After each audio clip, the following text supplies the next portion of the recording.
Hey friends, I think I'm a little early, so I'm going to stall here a little bit before we start. But um, yeah, thanks for joining. This is episode 2 of the 100 countdown of the top 100 original songs I've written. How do you go about making a list like that? Well, first you write songs for years and years and years. And then one day you decide to share them in a way that's pretty vulnerable and not very polished, because otherwise you'll never share all these songs. So then you make a list of every song you ever wrote, and it takes longer than you could ever imagine that it should.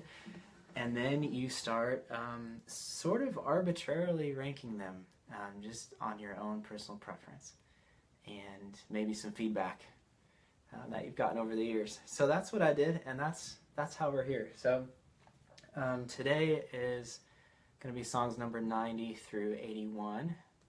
Counting down, of course, we'll start at 90 and end at 81 today. So the good news is, you know, an episodic, is that a word?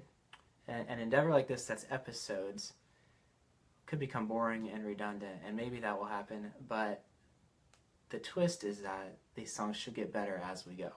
So the longer you stay tuned, or the more episodes we do, the more enjoyable the songs will be. That's the idea. So assuming that my ranking system would be similar to yours, if we like the same kinds of songs that I write.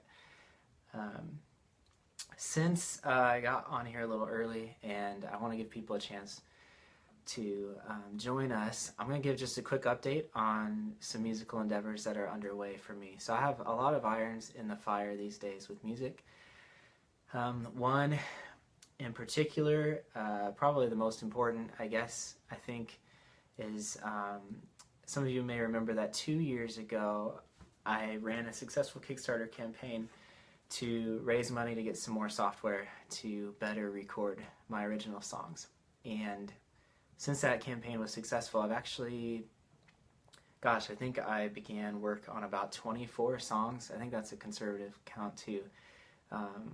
The project kind of expanded into 2 separate albums. One is called Introducing Our Ghosts, and that's kind of a collection of songs that they take a look at human love, but with an eternal perspective, I guess would be the simplest way to put that. And the other album is called Suitcase Heart, and that's a lot of songs I wrote kind of either in my early 20s or reflecting on my early 20s when my life was characterized mostly by travel. And so it's kind of a good, I think, playlist for travel in the car, or I don't know, how else can you travel? Airplane, train, bicycle. So those projects are underway. The scope of those projects has gotten so huge that it's been hard to finish them. Always easier to start and dream and imagine than to complete. So I'm still working on those. A few songs are really close to being done, but the problem I'm running into is there's some production decisions that I have to make that if I do it for this first song, it'll set the precedent for the rest of the album. So I want to be really judicious and careful about how I choose some of those, make some of those production decisions. So that's the 2 albums, original music. I'm doing all the recording, all the performing. Is a pretty big undertaking. But I'm also just recently, if you follow my Facebook stuff at all, which you probably do if you're watching this, you know that I'm beginning a covers project, and that's well underway. I haven't recorded any vocals yet for it, but the process of selecting songs and finding really good audio tracks, instrumental tracks to sing along with, that process has been a blast already. I'm having a ton of fun, and I can't wait to start recording those. I think in December we'll start laying down some vocal tracks. I want to make sure that my vocal setup here in the studio is as good as possible, since it'll just be a vocal performance. I want to make sure that I'm putting my best foot forward. So that covers project coming very soon.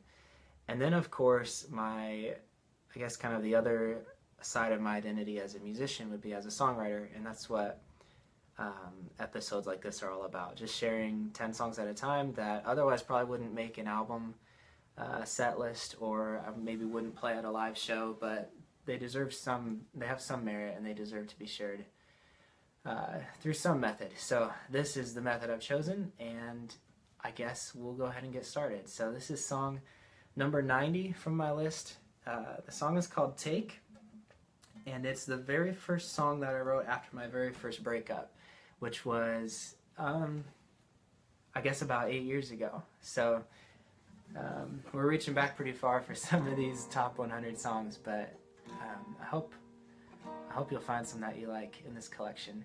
I really didn't practice today's set, so I'm slightly nervous about how it'll go, but it'll be a test of my memory, which will make it even more fun for me to play. So this is called Take. I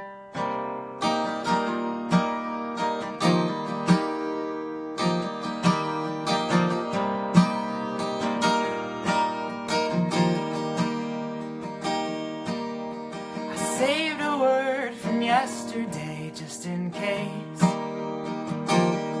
you would want to take it back again today. But no telephonic traffic comes my way. Seems your last atomic words won't be replaced. But have no fear of hatred, I'm not here to blame. Just call it distance, call it failure, call it fate. But you could never tear my heart out. I have given it away. It is yours, and what is yours you cannot take. You promised that you'd love me for all time. You pledged it boldly, but the emphasis was mine. The door was open, so you made your way inside. To take what's given surely constitutes no crime. So have no fear of hatred, I'm not here to blame. We'll call it distance, we'll call it failure, we'll call it fate. But you could never tear my heart out. I have given it away. It is yours, and what is yours you cannot take. And every single word was calculated. I will not regret or second guess this love. And each outcome was anticipated. I will not lose faith or shy away from love, for it's love that brought us this far. Oh, it brought us this far. Yeah, it brought us this far. Have no fear of hatred, I'm not here to blame you. We'll call it distance, we'll call it failure, we'll call it fate. You could never tear my heart out. I have given it away. It is yours. What is yours you cannot take. It is yours, and what is yours you cannot take.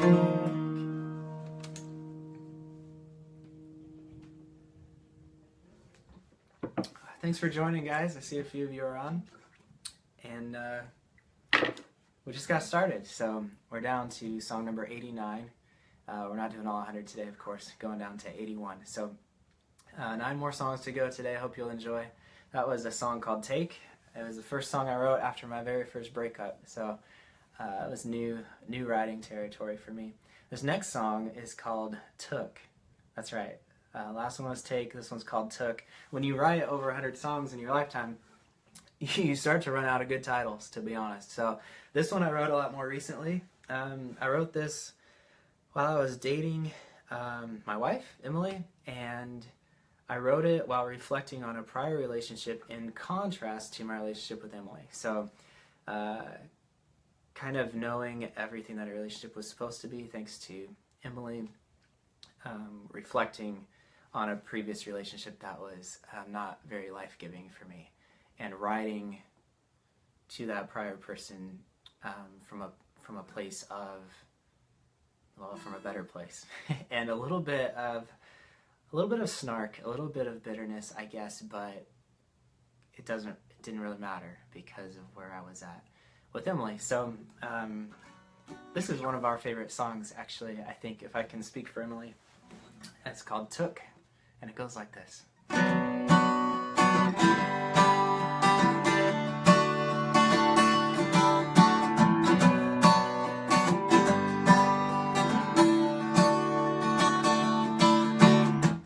gave you all of my love, for it's an infinite thing. Unlike trust, which I cannot retrieve. I'm sorry I chased you, I'm glad I got lost. If you had let me catch up, I would have been the one caught. I don't want to tell you, you ruined my life. I don't have the heart, 'cause you took mine. You took mine. And I remember you told me I'd be better off, and I wrote it down 'cause you were finally not wrong. If you ever met, I don't know what she'd do. The more she loves me, the more she hates you. Yeah, yeah, I don't want to tell you everything is fine. I don't want to let you have that peace of mind. Have that peace of mind, 'cause you took mine.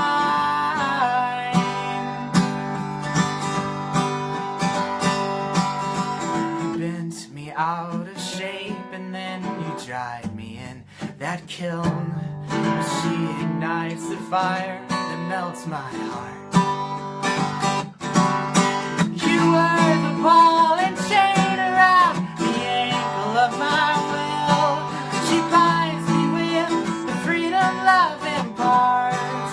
Oh, I don't have to put you in your place anymore. You don't have one at all, 'cause she took yours.